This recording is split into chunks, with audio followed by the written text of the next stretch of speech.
Hey guys, I thought it would be interesting to review, to talk about both of these recently reviewed knives, the Benchmade Contego and the Spyderco Police 4, and talk about which is better and worse, or which different thing. And, you know, they're both really, really good knives, and they both have a lot of stuff in common, in my opinion. I think they're both made from each company to be like their larger tactical style knife, like, there's perhaps the bigger, stronger version of other knives. So you look at this, it's kind of like a super Endura sort of thing. It's got extra reinforcement in terms of liners and extra length and G10 and whatnot. And you look at this one, this is a bit like a Super 940. So very sort of similar blade shape, overall profile, a little bit more jazzy around this area, but in general, very similar design still. So yeah. But there's also a whole bunch of differences as well. So what I'll be doing is I'll be comparing the different parts of the knife and sort of letting you know which I think is better and worse at which, and it'll just be a bit of a discussion, so I hope you enjoy it. Let's get to it. Let's start by talking about the blades. Alrighty, so these blades have in common a couple of things. So they've both got big 4-inch blades. The Spyderco has a 4-inch cutting edge. The Benchmade has a 4-inch blade, maybe a 3.8 or so inch cutting edge, not a huge amount of difference there. They're both using really good and really quite comparable steels. So this one here is made of M4 and this one here is made of K390. So you see probably my finger reflecting in the K390 there a little bit. That's because I've had to polish this back a little bit because I've done some rust testing on this one.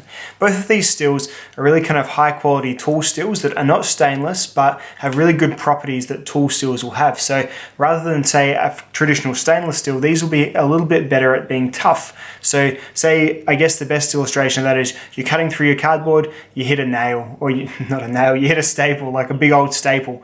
Between them corrugations. These knives, in my experience, have been less likely to chip, to roll, to really sustain any proper damage from that. You might just need to give it a strop up or a touch up or something.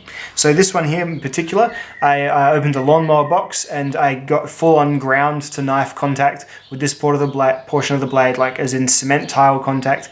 No real damage whatsoever. Haven't done anything to it yet, and it's still, let's have a look there, it was right on this bit here.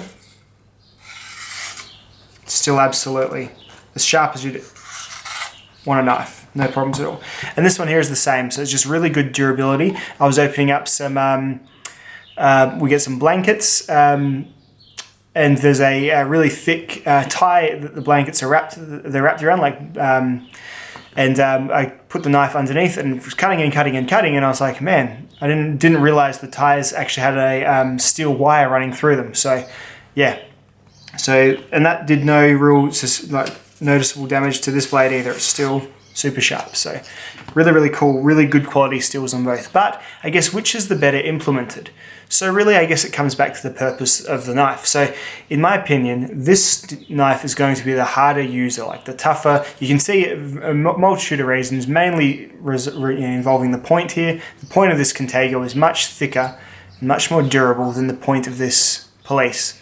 And you can see there, in general, the blades are quite different. So this is one of the main points of difference in the two knives. So the Police is going to outslice the Contego any day of the week in terms of doing, trying to get the thinnest onion, for example. I'll run some footage of that.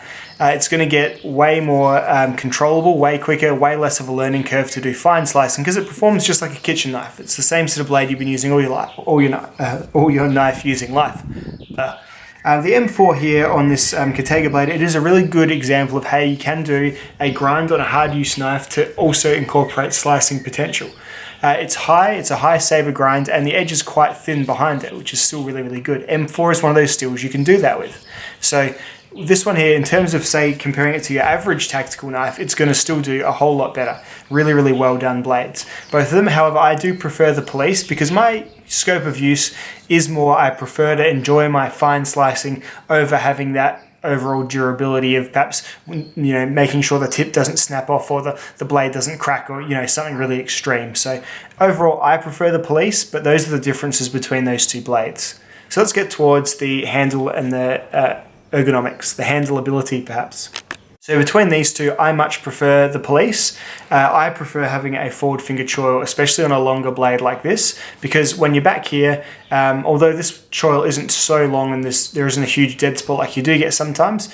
So say let's compare. So the Contego and the Police, put them blade commencement to blade commencement, really your index finger stops here on both of them. The Contego has spent the effort having like a built-up section here to stop sort of flying forward and cutting yourself on the blade. Again, hard use sort of school of thought. This one here has gone, no, let's add a slight hump here for some, slide forward protection, but let's also put a forward finger choil for added control. So again, much more, the focus of the knives are actually rather different in terms of what they're going to excel at. So again, this one's better at your fine tasks, like I don't know it's a huge blade, but it's really good at controllable cuts, whereas this one here, much more for doing those rough and ready tasks as well. So yeah, as you see from, two knives that actually are advertised for like a fairly similar purpose and sort of seem like that same point of each company's line are actually quite different. The handle is, again, better for the Benchmade. If you are holding it with gloves, or if you're holding it in a environment where there is a chance that the knife can be pulled out of your hand, grabbed out of your hand, perhaps if you're like a policeman or something. If it is that kind of environment, which I know police don't knife fight at all, but if it's one of those things where you want to make sure you have absolute control over your hand, really at the expense of some comfort, the Benchmade really isn't going to be going anywhere. It's jimped to high hell, and it's just got waves and ridges all over it. So it's very much a much more stuck in your hand knife than the police, which is quite thin, quite a delicate handle. Really, if you've handled an Endura, there won't be too many surprises when you pick one of these up. So there you go. But yeah, once again, two quite similar but also quite different knives. Let's go into the carryability. So the carryability of each is mainly resolved by the pocket clip. There is some other issues that come to carryability. So the Benchmade, for example, is about 30 grams heavier than the police. So this is about 128 grams. This is about 170 grams or so. So, much of a muchness for me, but some people really do notice all the extra weight. This one has the nicer pocket clip, so it's got a really good deep carry clip, so much less of it sticks out of your pocket, as illustrated on the screen right now. Whereas this one here does poke a little bit out, but it is a thin little bit because of this kind of nice sort of pinched off elliptical general shape of the knife. So really, really good there as well. But yeah, if you are after deep carry, the Benchmade's definitely the one to go with. Got a rooster outside that doesn't know what time it is.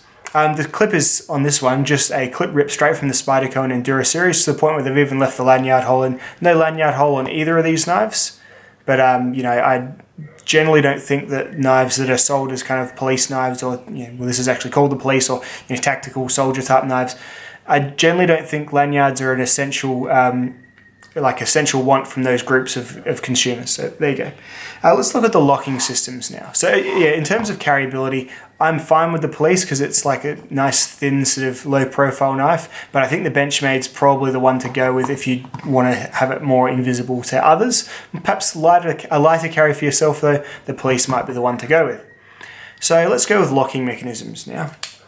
And once again, I would suggest that the axis lock on the Benchmade is possibly, in terms of minute-to-minute failing, less likely to fail than this backlock. Because backlocks can, unless they're triad locks, they can be jumped out, with jolts and with spine wax and all that stuff that you're not really supposed to do to your knife, but they seem to do in the testing videos and all that sort of stuff. But I would put the strength edge to the 940 to the Contego, but I'd put the durability to the Spyderco. So these Omega springs have a habit of breaking. I've talked to a few people who've had this actual knife and the springs have gone. Me, I've had probably 6 or 7 Benchmades in my life and I've never had that problem. But yeah, it's something to mention perhaps. And in like high grit environments, this knife's harder to take apart than this knife. The axis lock is a bit fiddly. It's like an extra couple of steps to get it off of each side and whatnot. So yeah, but in terms of day-to-day durability, probably the Axis, but in terms of long-term durability, probably the Police. So let's look at them closed. Which is the better looking knife? Well, I guess that depends on if you're a knife guy or not, because knife guys will probably think this Contego is pretty fucking cool. Like, it's got a reverse Tanto style blade, it's got nice long flat section, it looks like a big chunky Osborne 940, which I think is a great looking knife. It's got cool ridges all over the handle, it's got lots of machining effort gone into it. The Police, on the other hand, pretty much a neutral looking Spyderco, so not really much else going on there. You can see, I'd be lying if I said the Police was a good or a bad looking knife. It is just very much a quintessential Spyderco knife. It's just the difference with this one is it's large. So overall, not great amount of points to be won or lost in terms of the overall appearance. So really, I guess the main point of view is they're both going to cost you about the same amount of dollars to get them into Australia. This is about 195. This is about 170 or so in the US. Once they're in Australia, it's probably about 280-ish, from wherever I think I paid 300 for this, and this is about 260 by the time I got it here. So I guess if it's any indication as to which I like more, this one I've just sold to my buddy Luke, and this one I'm keeping. So I guess this one spoke more to me than this one in terms of what I like to use a knife for. I like the real thrill of the getting thin, nice slicing cuts and that sort of stuff, whereas some people like the coolness and the fun of the flicky axis mechanism. Another real great part of that mechanism is the fun of it. So yeah, absolutely no problem with either of these knives. They're both awesome. But yeah, my choice is the Police, but I would have no doubt in saying that many others would definitely be the Benchmade. Only other thing about the Benchmade is it came with a bit of a dicky screw here, but that's since been fixed. And also, I'm not the biggest fan of this glass breaker. I just don't think it's super necessary. If you're in that kind of a pinchy situation, this knife has a strong enough lock and a good enough grip to be able to use the tip of the knife to smash your way out of the bottom of a windshield or something like that, no doubt at all. So there you go. As long as you're hitting them side windows, not the front windshield, people. That's laminated glass, like triple laminated. Not going to happen. Anyway, so that's the sum up of which of these knives I prefer and just the general differences and the general wins and whatnot of each of them. All right, I hope you've enjoyed. Hope it's been valuable to you or interesting to you or something, and I'll see you all in my next video. Bye now.